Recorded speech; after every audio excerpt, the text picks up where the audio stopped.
Coloca o entendimento da tua palavra em nossos corações e nos ajuda a caminharmos firme neste propósito.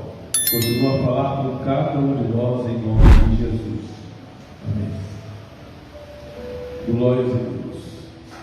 Meus irmãos, hoje nós devemos ter uma preocupação geral, porque já é do conhecimento de todos nós a guerra do Hamas contra Israel.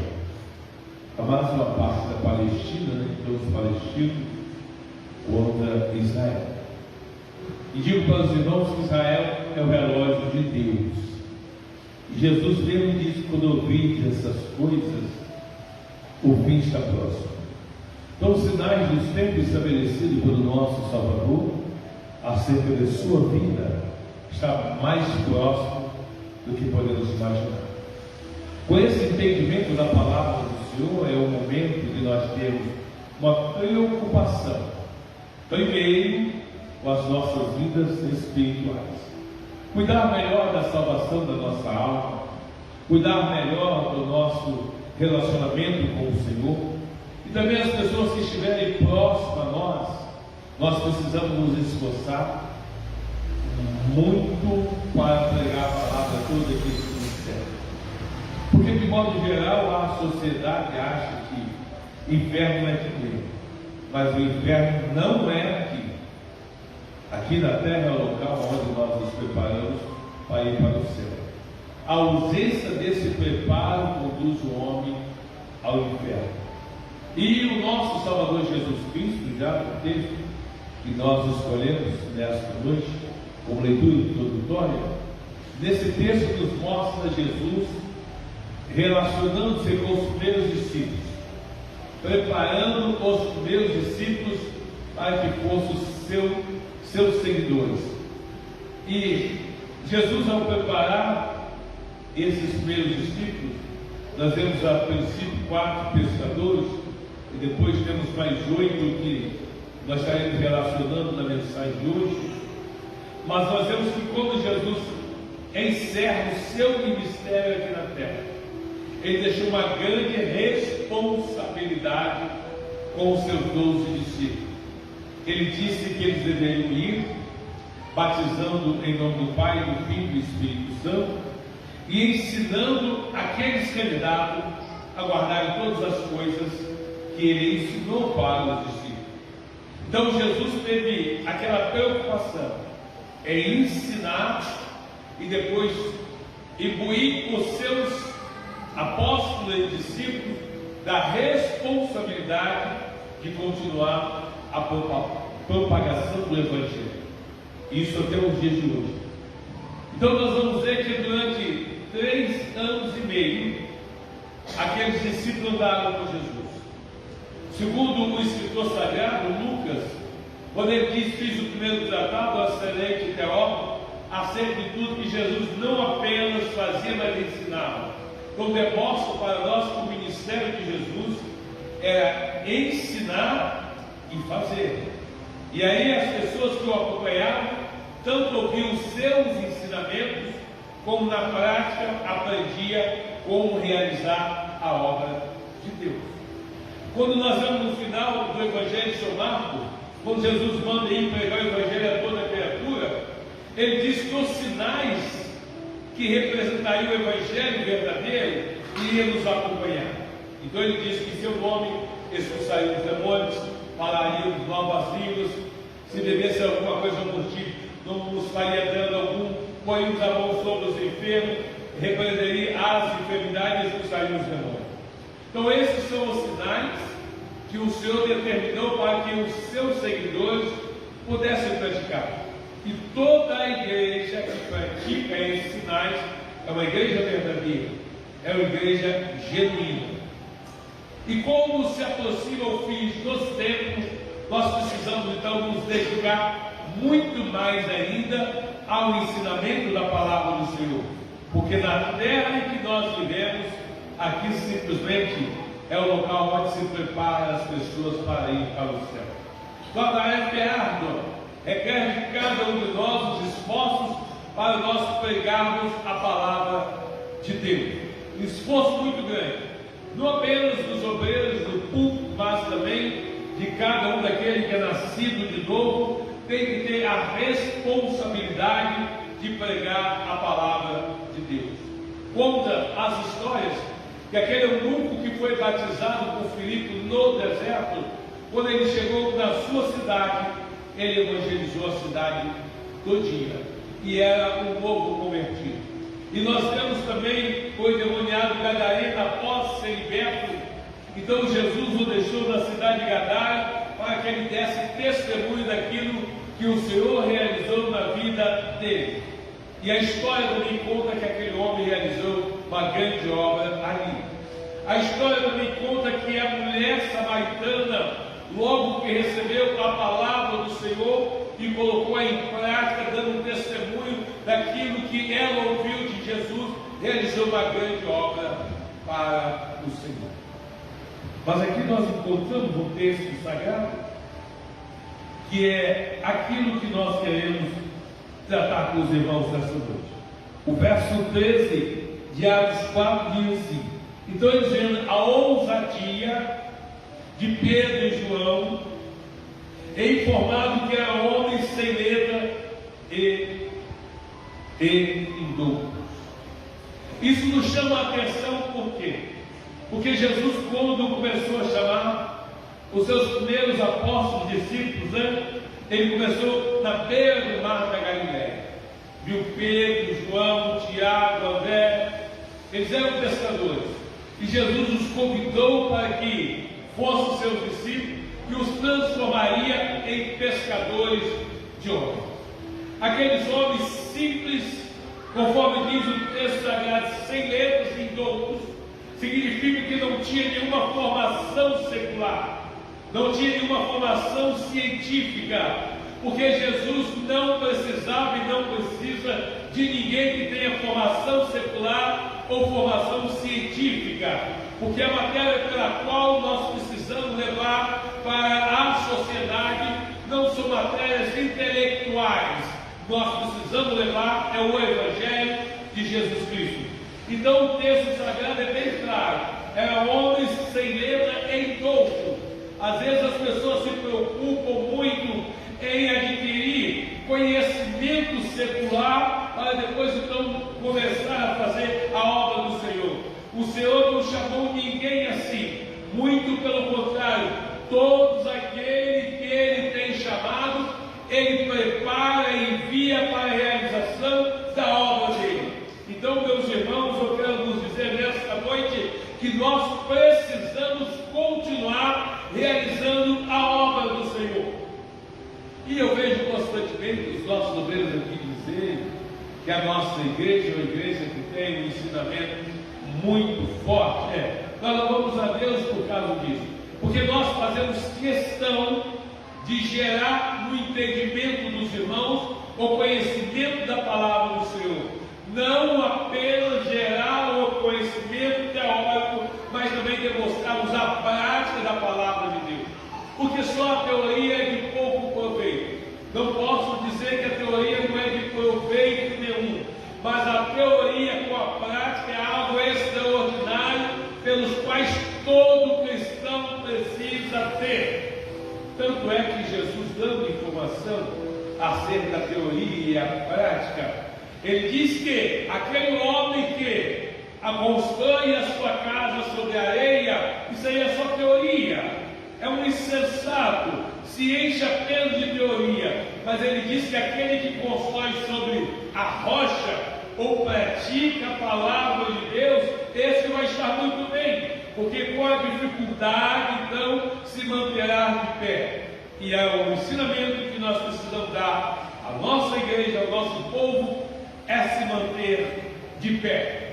E nós vamos fazer algumas perguntas aqui no púlpito, para que os irmãos possam entender do que as Escrituras Sagradas nos falam neste texto, que os primeiros apóstolos de Jesus eram sem letras em douto, mas aqueles adversários deles se maravilharam. Por quê? Porque tinham certeza de que aqueles apóstolos estiveram com Jesus. Vamos ver aqui alguma coisa, quer ver? Um exemplo simples aqui.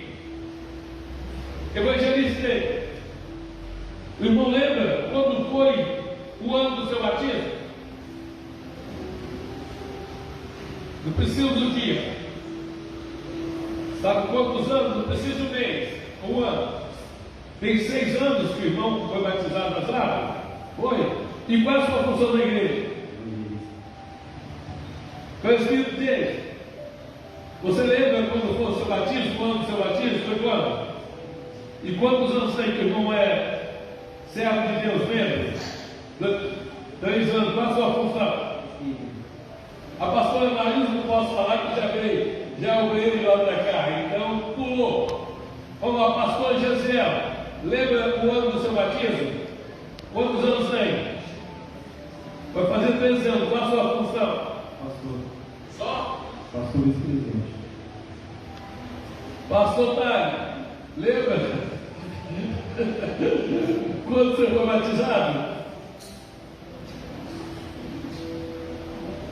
20 e poucos anos você foi batizado? Não pode, é impossível. É impossível. Você foi batizado quantos anos? Qual a sua idade de batismo? 16 anos. 16 anos. Foi 16 anos, você está com quantos anos? 29, com 13 anos de membro. Verdade. 13 anos. Amém. Pastor, vice-presidente da igreja. Missionário Teu, lembra quando foi batizado? Uns 10 anos. Qual a sua função? Pastor Emanuel, lembra quando foi batizado? Quantos anos tem? 20 anos. Qual a sua função? Pastor Adelson, lembra quando foi batizado? Quantos anos tem? 11 anos? Qual a sua função? Sabe quem te evangelizou? Quem? Missionária Alana, quantos anos tem que ser membro? Foi batizado? Quanto? 12 anos. Qual a sua função? Missionária. Sabe o que isso significa dizer, irmãos, para nós? E se a gente for perguntar aos diabos aí, cada um deles também. Olha o que a Bíblia diz: sem letra em todo, não tínhamos conhecimento da palavra de Deus.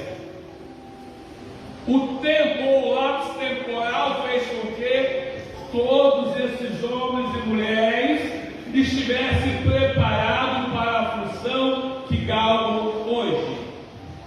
Isso é cumprimento daquilo que Jesus nos ensina: e de pregar o Evangelho a todas as nações, batizando-os em nome do Pai e do Espírito Santo, ensinando-os a guardar todas as coisas que eu vos tenho mandado.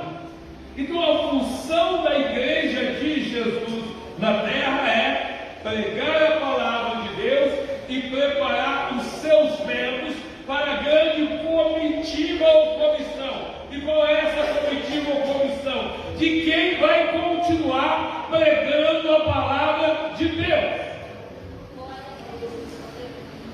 Agora seria uma derrota se nós passássemos por aqui e perguntasse a cada um desses irmãos, e ele disseram: eu tenho 13 anos de fé e eu sou um cooperador.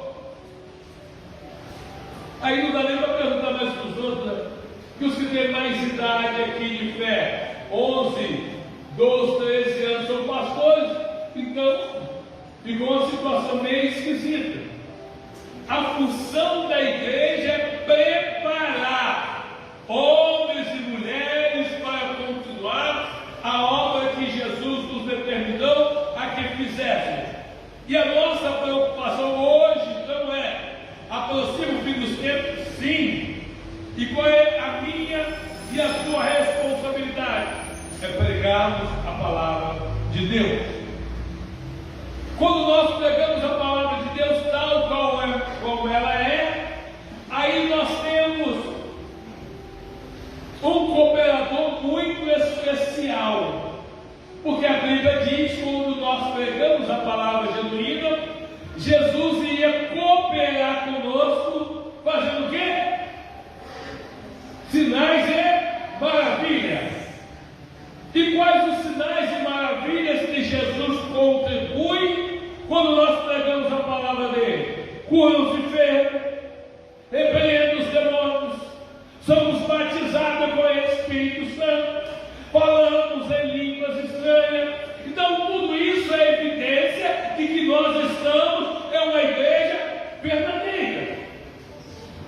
Ainda na manhã deste dia, quando nós falamos em escola dominical, nós temos uma falhazinha e temos batido ultimamente uma grande massa de povos que estão se juntando com o intuito de adorar a Deus, mas na verdade não estão adorando a Deus. Em nenhum lugar das Escrituras Sagradas está escrito que Deus aceita show gospel. O Senhor não aceita isso.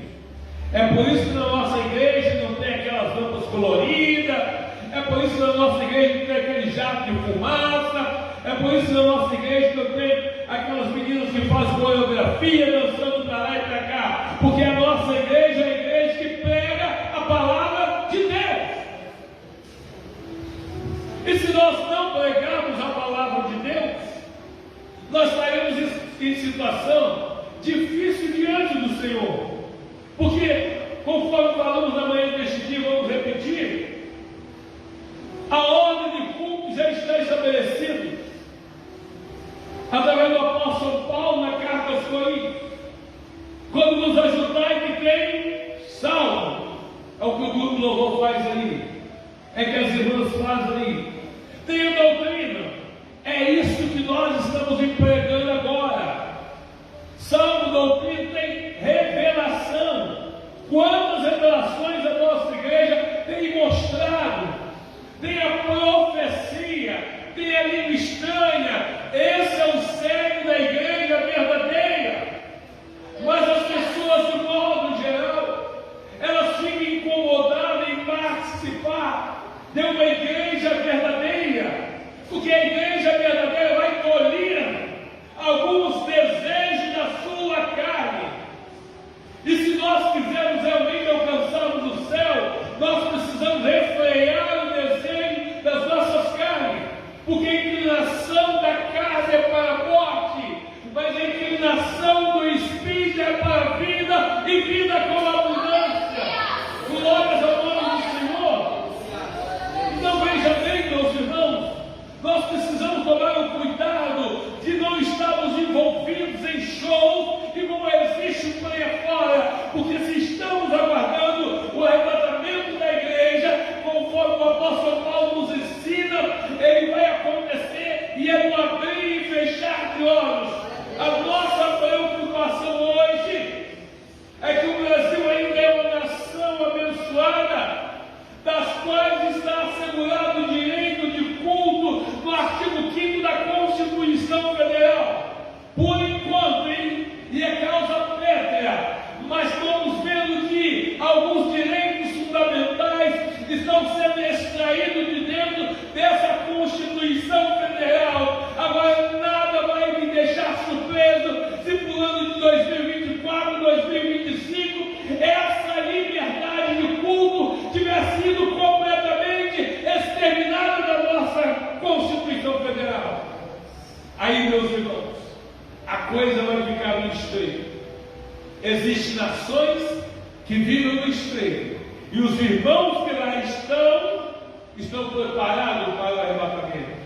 Agora, o Brasil não está preparado para o arrebatamento. E por que não está? Porque os líderes que deveriam falar a verdade para a igreja, ensinar a verdade para a igreja, ficam apenas preocupados em teatrinho ali, enganando as pessoas. E as pessoas vão ali, entregam o seu dízimo, entregam a sua oferta e acham que já estão prontos para subir para o céu. Mas o texto sagrado diz que é muito mais do que isso. Diz que sem a santificação ninguém verá o Senhor. E o processo de santificação é exatamente expurgar dos nossos corpos físicos o desejo da nossa carne. E aí, isso só se faz através da palavra de Deus. Esse texto que nós extraímos, ele demonstra que, após o Senhor dar um puxão de orelha em Pedro, porque Jesus já tinha morrido, ressuscitou no terceiro dia, e ainda apareceu para alguns discípulos ali, e Pedro então levantou. Pedro pega um belo dia e diz assim: olha, eu vou pescar. E como Pedro já tinha o chamado para ser um líder da igreja dos judeus, quando ele disse que vai pescar, ele arrumou mais um monte de adeptos. Porque na igreja é assim: se tiver um irmão com mais influência e for fazer uma coisa errada, os outros nem questionam, vai acompanhar. Eu também vou. Ué, você vai? Mas assim você não tem uma Bíblia? Você não é que nem os bereanos, vai examinar se o comportamento daquele irmão está certo ou errado? Você, uma Maria, vai com as outras, vai? Então aconteceu isso. Pedro falou que foi, daqui a pouco, André, João, todo mundo foi atrás de Pedro. E pescaram a noite inteira, não arrumaram nada. Porque sem Jesus as coisas não funcionam. Pela manhã cedinho estavam agora eles retornando à pescaria, sem ter apanhado nada. E Jesus estava na praia, já com o peixinho assado, esperando ele chegar, porque Jesus é assim, ele deixa tudo prontinho para puxar tudo. Depois que você estiver de barriguinha cheia, estiver tudo tranquilo, você acha que Jesus não vai falar nada, aí a ripa desce. Aí desce com vontade, né? Jesus diz: joga a rede para o outro lado.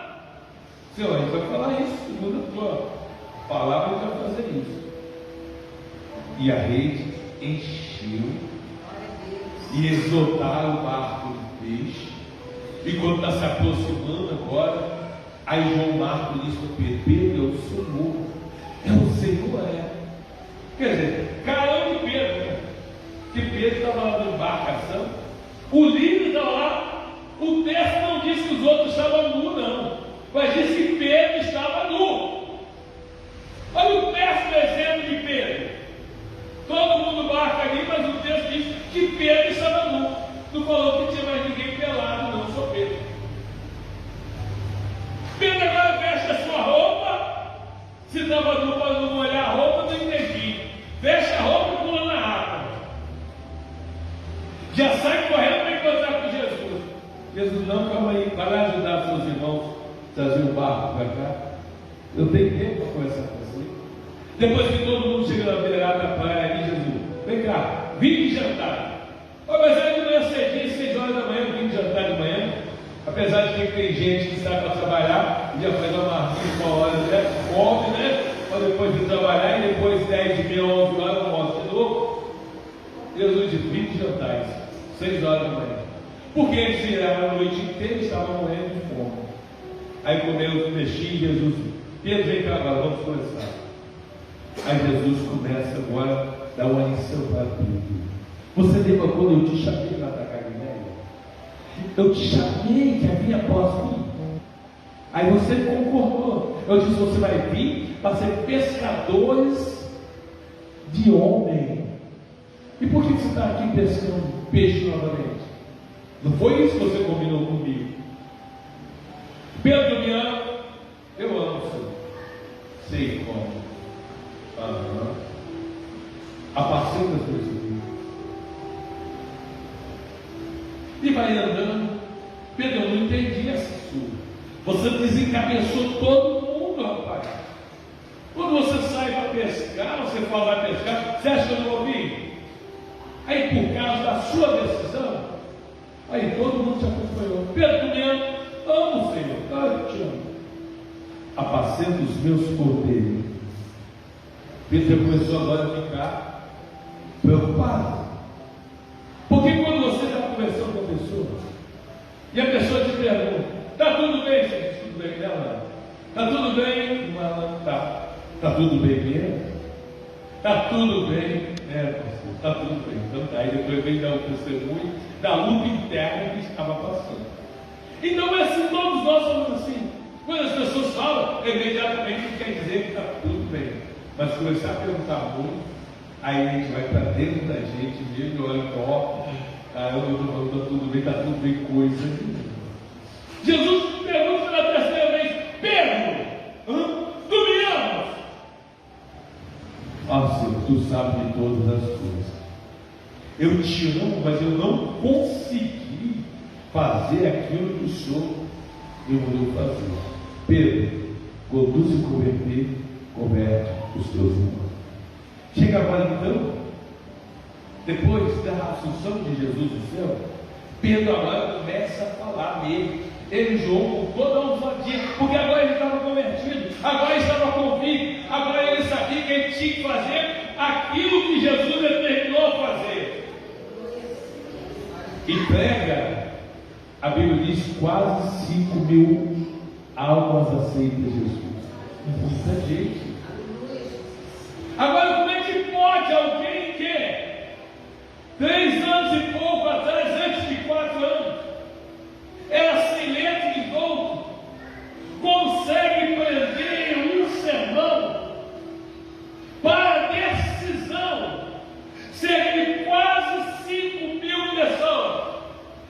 Se quase 5.000 aceitaram Jesus, devia ter umas 15, 20 mil pessoas ouvindo. Mas calma aí, nós estamos falando de homens indoutos e sem letra. E como consegue agora realizar isso? Sabe por quê, irmãos? Porque nós não precisamos de conhecimento científico ou conhecimento secular para entregarmos a palavra do Senhor. Nós precisamos de comunhão com o céu.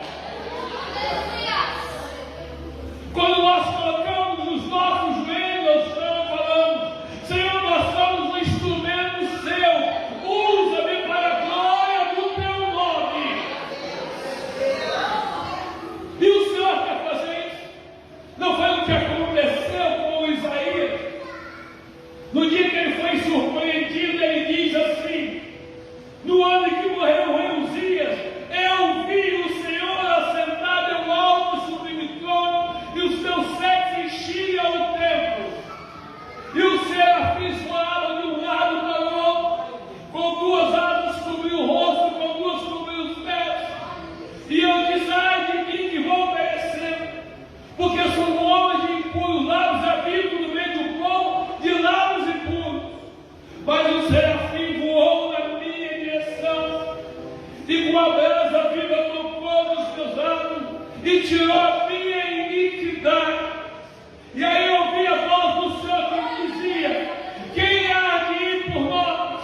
Então eu disse: eis-me aqui, Senhor, envia-me a mim. Esse é o processo da conversão, é o processo da salvação, é o processo da santificação que só a palavra de Deus pode fazer em nossa vida. É por isso que o Senhor não tem interesse em shows, Ele quer culto, porque aonde tem o culto, Ele opera o milagre. É Ele que diz assim: Jeremias de vez, Senhor, eu vejo a vara de amendoeira, viste bem, Jeremias, porque eu velo sobre a minha palavra para cumprir. Quando você prega a verdade, o Senhor cumpre aquilo que você está falando, porque a tua boca é a boca de Deus. E foi o que Pedro fez aqui. Quando ele faz isso agora, uma multidão de quase 5.000 pessoas aceita Jesus. Imediatamente o ciúme surgiu nos principais de Jerusalém, nos anciãos de Jerusalém, e mandaram prender a Pedro e a João. E prenderam. E no outro dia foi interrogar por que eles estavam ensinando a ressurreição de Jesus. Ou seja, por que vocês estão falando que aquele corpo ressuscitou? Vocês têm que parar com isso. Aí Pedro e João, cheios de ousadia, disse: vocês estão aqui nos prendendo porque estão falando acerca de Jesus de Nazaré, do qual vocês crucificaram. Nós não estamos aqui para ouvir os homens, importa-nos muito mais ouvirmos a Deus. E aí agora, o Sinédrio seria o quê? Os tribunais superiores eclesiásticos, que estavam julgando Pedro e João.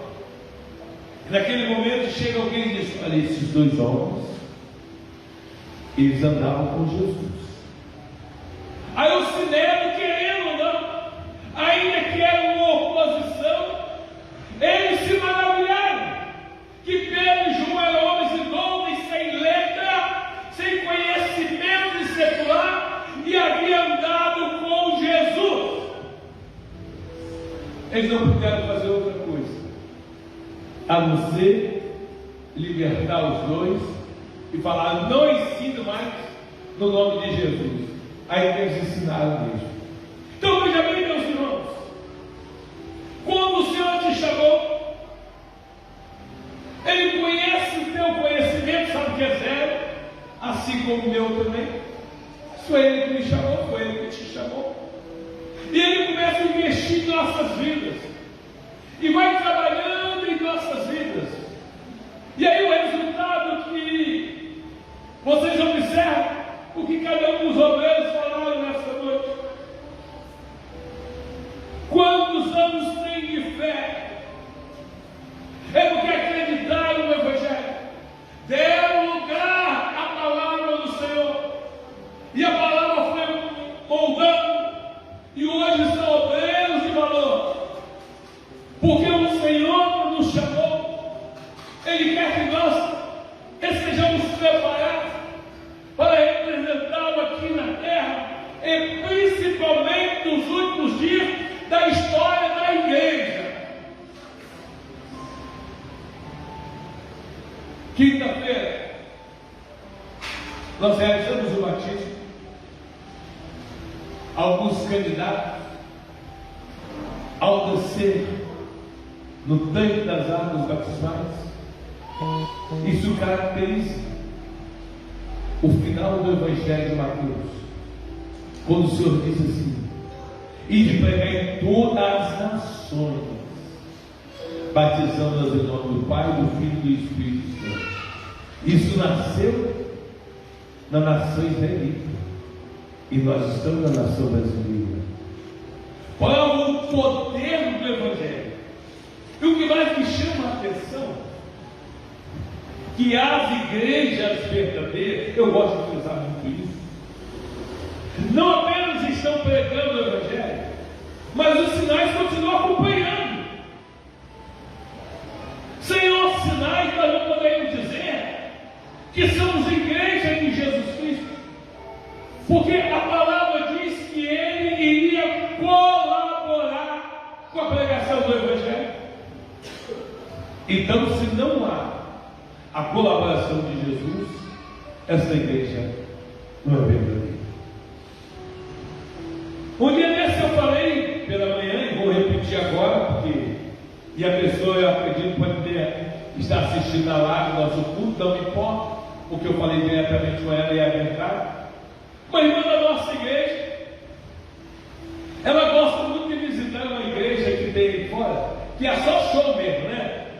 Aquele show, aquela dançaria, aquelas músicas que dignifica os crentes e não Jesus, porque o louvor, ele tem que direcionar a glorificação para o Senhor, não para mim.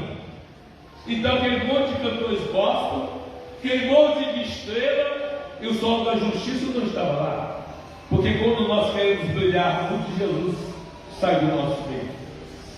E ela postou então no estado do WhatsApp dela, ali os 564, e ainda pegou a ousadia de dizer: que culto maravilhoso! Aí eu não perdi tempo. Eu disse: isso não é culto, isso é show. E admiro muita irmã sendo membro da nossa igreja, posta isso aí, diz que é um culto maravilhoso, quando na verdade isso não é culto, isso é show. E Deus não recebe show, Deus recebe culto. E além de você fazer isso aí, você posta. E a nossa igreja, que tem um culto verdadeiro, um culto genuíno, você nunca postou nada sobre a nossa igreja. Será que não tem nada errado na tua vida? Veja bem, meus irmãos, a Bíblia diz que pelo fruto se conhece a árvore. Não pode colher abrolhos da videira, né? Para ficar mais coisa, não pode colher uma abóbora no pé de uva. Todas as árvores têm o seu fruto certo. E também está escrito: de uma única fonte não pode sair água doce e água amarga. A gente precisa decidir então. Se estou cheio do Espírito Santo, propago a palavra do Senhor. Se estou vazio, me encho do Espírito Santo e vou realizar a obra do Senhor. Eu vi uma irmã aqui semana passada. Essa irmã, eu acredito que já tinha uns 30 anos que eu não vi essa irmã.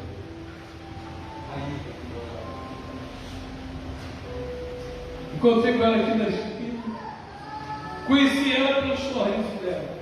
Falei: minha irmã, eu nunca imaginei que um dia eu já fosse te encontrar de cabelinho branco, branquinho mesmo. Ganhou todos nós antes, sabe? Branquinho mesmo. Falei: como é que você está? Pastor, chorando do mesmo jeito que você. Pastor, graças a Deus, estou muito bem. Pastor, quero dizer uma coisa para o Senhor. Tudo aquilo que o Senhor me ensinou, eu vivo isso até hoje. A minha vida, as vitórias que eu tive de todos os ensinamentos que o Senhor me deu durante todos esses anos. E ela reuniu conosco, acho que por 2 anos, né? Mas eu me lembro que ela morava numa casa ali, e daqui pregando, o que chamou a atenção dela, eu disse: o crente se enche do Espírito Santo e vai combater a Satanás, ou se enche de demônio e tenta combater a igreja de Deus. Essa frase converteu aquela mulher. No próximo culto ela veio e aceitou Jesus por causa disso. Então, irmãos, a palavra tem que ser reta, igual nós falamos no domingo passado. Não dá para fazer curva, não. Os tempos são difíceis e as pessoas estão desviando os caminhos do Senhor por falta de uma palavra firme, uma igreja firme que mostra: olha, meu irmão, o mais importante nesta terra é você ganhar o céu, porque qualquer outra coisa que você conquista aqui, com a sua morte fica tudo aqui. Com a morte fica bens materiais, com a morte fica o pai, fica a mãe, fica o filho, fica o marido, fica a mulher, fica o sobrinho, fica a neta, fica todo mundo aqui. No caixão só cabe você mesmo. Então o que há de mais precioso nesta terra é a salvação das nossas almas. Por isso a gente precisa zelar por ela. E além de zelar pela salvação das nossas almas, nós temos a tarefa sublime de pregar a palavra de Deus àqueles que nos servem. Eu tenho a gratidão de Deus ter me proporcionado a oportunidade de pregar a palavra dele a todos os meus irmãos. Não tem um irmão meu que eu não tenha pregado a palavra dele, de Deus. Não tem um irmão meu que seja crente que não foi eu que preguei a palavra para ele. Eu me tornei pai da fé de todos os meus irmãos e dos meus pais também, porque eu fiz questão de pregar para meu pai, para minha mãe, meus tios. E a reflexão que eu quero trazer para os irmãos dessa noite: nós temos uma ferramenta importante que precisa ser usada. A Bíblia diz que o Evangelho é o poder de Deus para a salvação de todo aquele que nele crê. Primeiro o judeu e depois o grego. Então nós sabemos que esta palavra tem poder para isso. Então pregue a palavra em tempo e fora de tempo. Pregue na tua casa, na sua vizinhança, nos seus amigos, aonde você passar, pregue a palavra. Não tenha vergonha de pregar a palavra. Não tenha medo de ser desprezado pelas pessoas, porque você está pregando a palavra. Pregue a palavra de Deus, porque você vai ver Deus salvando vidas pelo seu tempo. Amém? Então eles vendo a ousadia de Pedro e João, informados que eram homens sem letra, indoutos, maravilhados, inimigo, hein? Maravilhados, e tinham conhecimento de que havia estado com Jesus. Aí eu quero te dizer que até os nossos adversários, os nossos inimigos, ficam maravilhados em ver o que Deus faz em nossas vidas. As pessoas veem, as pessoas assistem a transformação e a autoridade de Deus em nossas vidas. Ainda no batismo de quinta-feira, eu via a alegria dos familiares da pastora do Neto de ver o que Deus fez na vida dela. E creio que Deus vai fazer na vida de todos aqueles que desceram as águas batismais na quinta-feira. Tem alguém que ainda não é crente e quer aceitar Jesus nesta noite, ou está a passar nos caminhos do Senhor e quer voltar para o Senhor nesta noite? Tem alguém? Levanta a mãozinha assim, sem perder tempo. Não? Então nós vamos colocar na comunhão aos irmãos que desceram nas águas batismais na quinta-feira. Esse processo, glórias a Deus, ó vitória, glórias ao nome do Senhor. Tem mais alguém? Vou dizer uma coisa para vocês que vocês não sabem. Eu amo essa menina, sempre respeitadora a vida inteira, mesmo fora da igreja, gostava respeitadora, pela graça de Deus, voltando para a igreja nessa noite. Tem mais alguém? Não? Para a igreja se coloca em pé e vamos orar. Meu irmão, feche os seus olhos e diga assim: Senhor Jesus, perdoa os meus pecados, me ajude a caminhar em tua presença, reescreve meu nome no livro da vida, para que eu possa entrar na cidade santa pelas portas. Oremos. Grande Deus e Pai, Senhor dos céus e da terra, usa de misericórdia com a tua serva que nesta noite está tomando uma decisão de voltar para os teus santos caminhos. Perdoa os pecados delas, Pai, dela, e coloca novamente o teu Espírito Santo na vida dela, ajudando a vencer todas as dificuldades. Assim nós apresentamos a Ti, ó Deus, em nome de Jesus. Amém. Pastora Daniela, um abraço para a filha e a diaconisa Silvana. Mais o teu curso. Eu quero convidar então os candidatos, né? Pela ordem, né? Primeiro João vai ficar aqui, daqui para lá. Primeiro João, né? Natan,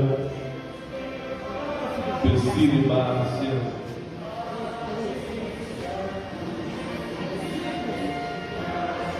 João, vai pra cá um pouquinho. Perto do filho. Ela disse. Eu falei isso? Oh, meu Deus. Márcia, a minha miniatura sua, né? Guilherme, Miguel, isso, pode fazer. Leonardo.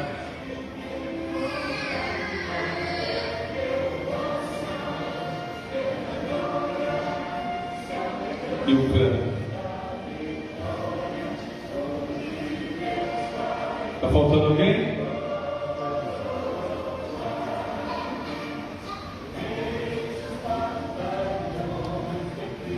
A pastora Marilza falou uma coisa muito interessante que nós observamos. Porque ela disse o seguinte: olha, são 9 candidatos para o batismo. E quando chegou na hora, então, de ser batizado, um candidato saiu fora e o outro entrou. De qualquer jeito, Deus fala. E aqui agora nós vamos fazer uma reflexão. E eu posso falar isso porque eu sou pastor de você. Cadê o outro dia? Na quinta-feira, quando na hora do batismo, que você não foi, você desonrou o ministério do seu pai. A sua mãe deveria ter falado para você: vai, senão você vai envergonhar o ministério do seu pai. Vocês vão ter que resolver isso depois, porque ficou muito chato. E o João participou do culto, dos ensinamentos todinho, não perdeu nenhuma aula e ficou 3 dias insistindo para o batismo. No primeiro dia eu falei: não vou te batizar. Começou aqui em cima, né? Pastor Maris, o João está querendo batizar, como é que eu vou fazer? Falei: não dá.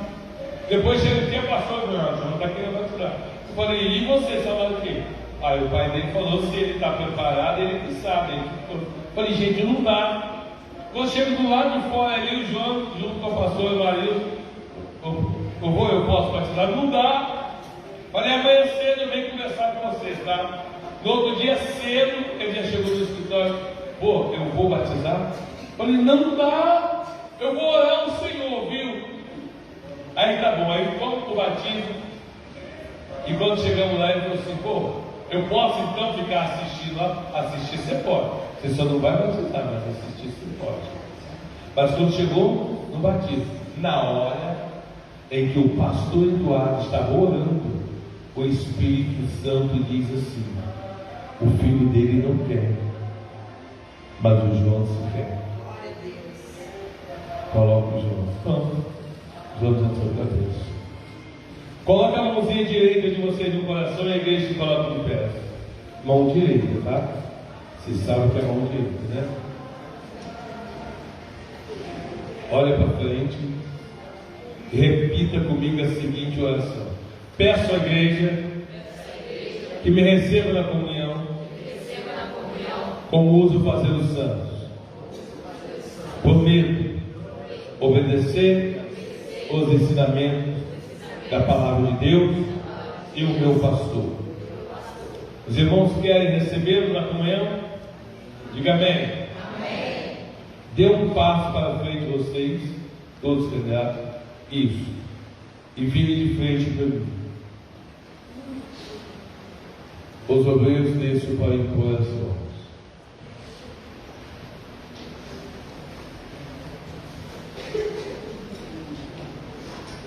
Pode tirar a mão do coração, já fizeram a função do céu.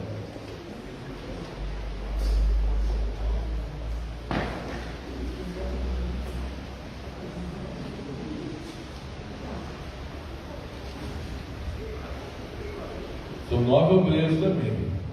1, 2, 3, 4, 5, 6, 7, 8, 9.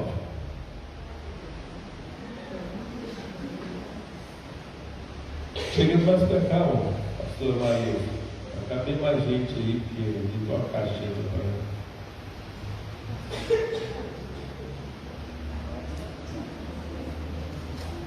pronto, deu? Então vamos orar. Grande Deus e Pai, Senhor de nossas vidas, apresentamos a Ti a cada um dos Teus servos, para que a partir desse momento se torne membro do Teu corpo aqui na terra. Usa de misericórdia com cada um deles para que possa ser bons testemunhos na Tua palavra. Senhor, receba cada um dos Teus filhos na comunhão do Santo, Pai, que tenham o direito de participar do corpo e do sangue do Teu Filho Jesus Cristo. Que o Teu Espírito possa conduzi-lo com firmeza diante de Ti. Assim lhe pedimos, ó Pai, em nome de Jesus Cristo, aquele que vive e reina para todos sempre. Amém. Os candidatos virem de frente para agora. Isso. Que pudesse impedir o nascer do sol e a esperança, e não há problema que possa impedir as mãos de Jesus para me ajudar. Nunca houve noite que pudesse impedir o nascer do sol e a esperança, e não há problema que possa impedir as mãos de Jesus para me ajudar. Haverá milagre dentro de mim, vem descendo o rio pra me dar a vida. Esse rio que emana a lava do lado de Jesus. Haverá milagre dentro de mim, vem descendo o rio pra me dar a vida. Esse rio que emana a lava do lado de Jesus. Aquilo que parecia impossível, A igreja pode vir para aqui. aquilo que parecia não ter saída, aquilo que parecia ser minha morte, mas Jesus mudou minha sorte. Sou um milagre e estou aqui. Aquilo que parecia impossível, aquilo que parecia não ter saída,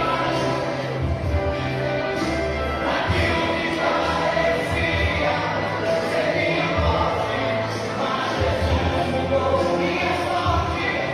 Sou um milagre e estou aqui. Usa-me, sou teu milagre. Usa-me, eu quero te servir. Usa-me, sou tua imagem. Usa-me, vazio de mim. Aquilo que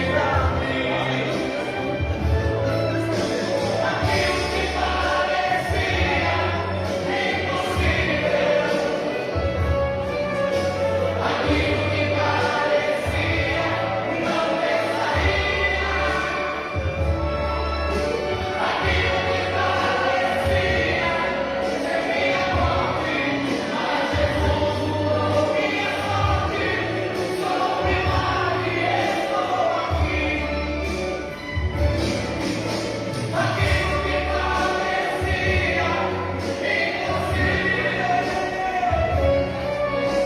aquilo que parecia não ter saída, aquilo que parecia ser minha morte, mas Jesus mudou minha sorte. Sou um milagre e estou aqui. Aquilo que parecia impossível. Os candidatos virem para cá. Agora vocês já são membros do corpo de Cristo. Vocês precisam manter a vida de vocês em santidade. E todo primeiro domingo do mês tem Santa Ceia. E vocês precisarão participar. Tá bom? Podeis assentar, depois recebido. E eu peço a salva de palmas da igreja para eles.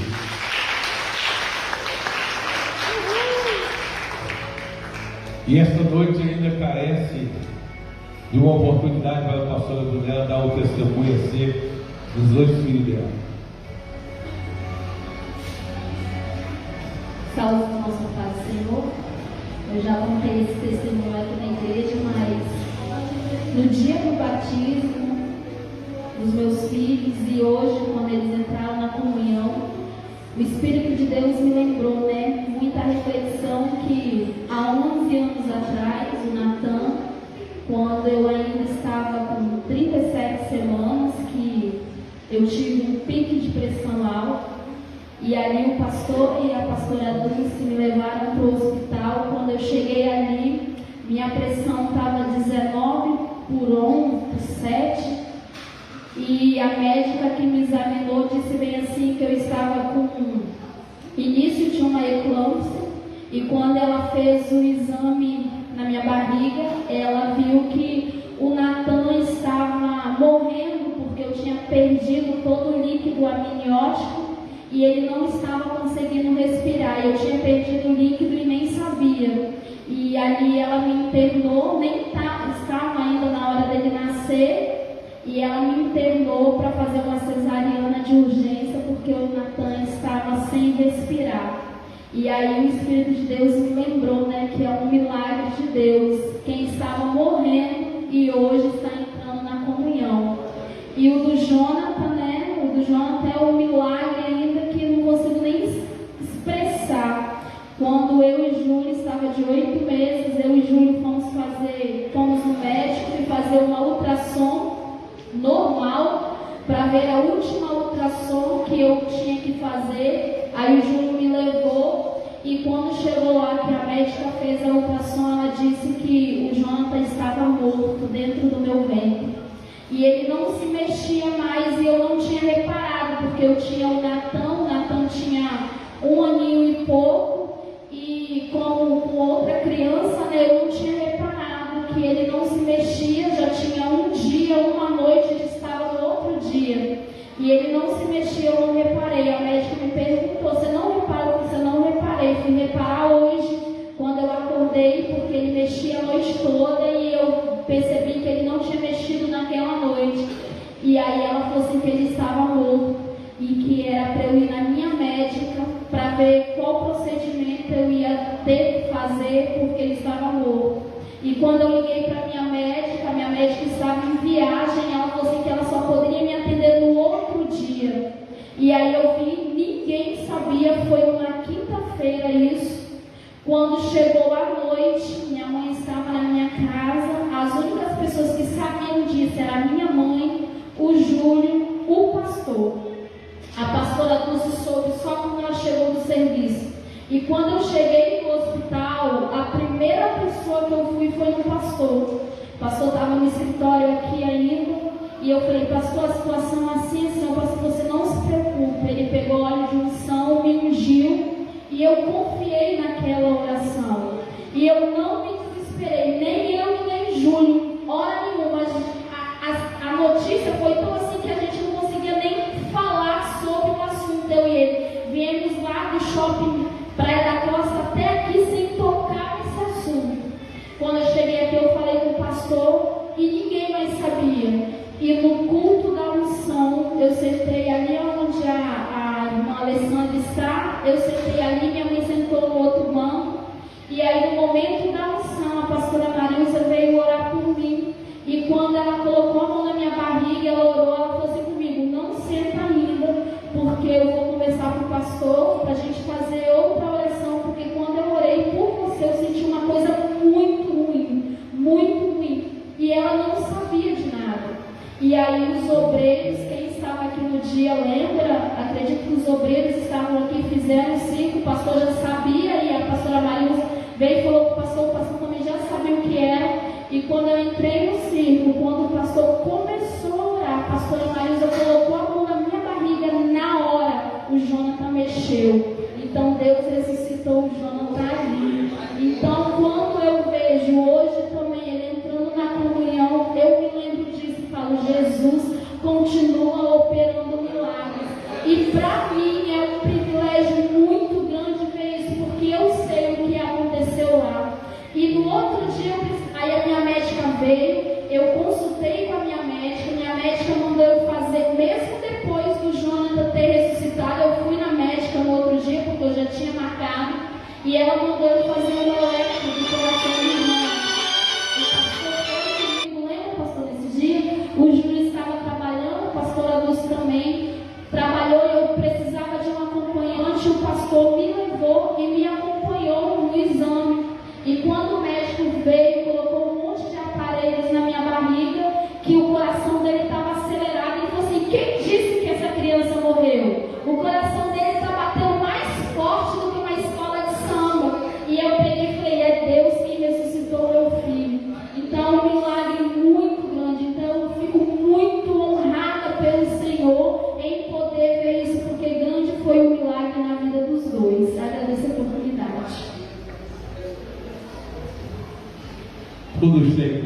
ressonância com a palavra que nós pregamos hoje.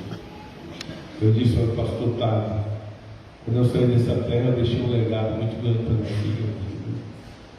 Talvez a igreja vai encher depois que eu fui embora. Vocês sabiam? Que são essas coisas? Tem a igrejinha do tanque ali? Então. Vocês sabiam que Daniel Berger pregou ali? Ele pregou ali e Daniel Berger era um grande evangelista. Nenhuma pessoa aceitou Jesus ali. Ele voltou decepcionado. Só que passado um tempo ele foi convidado para celebrar o primeiro batismo ali. Porque as coisas têm um tempo de Deus para produzir um efeito. Vamos adorar o Senhor com as nossas contribuições. Cadê o caderno? A lista dele.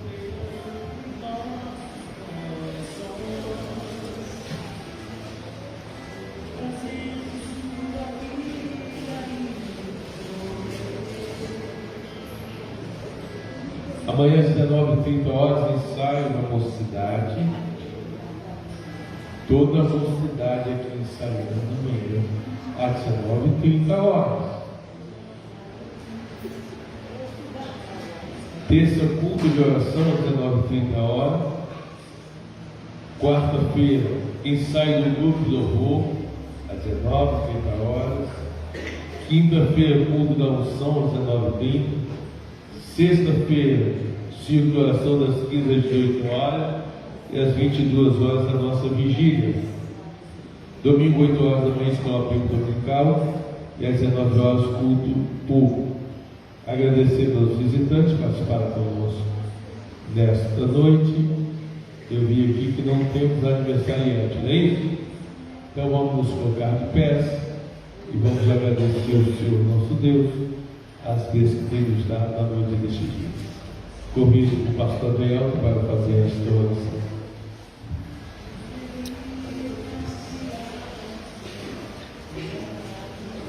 Nós irmãos que paz do Senhor,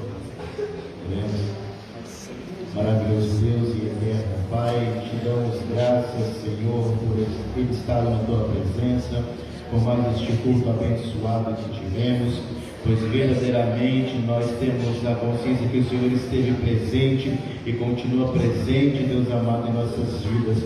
Deus eterno, Deus maravilhoso, continua nos abençoando, continua fortalecendo as nossas vidas espirituais, para que possamos a cada dia continuar convictos de nossa salvação e continuar verdadeiramente firmados diante da tua presença. Assim eu te peço, Deus amado, e te agradeço em nome de Jesus. Que o amor de Deus, a graça de nosso Senhor e Salvador Jesus Cristo e a doce consolação com o Espírito Santo esteja com todos que amam e aguardam a vida do Senhor. Vamos em paz, que Cristo Jesus nos abençoe. Isso está terminado em nome de Jesus. Amém.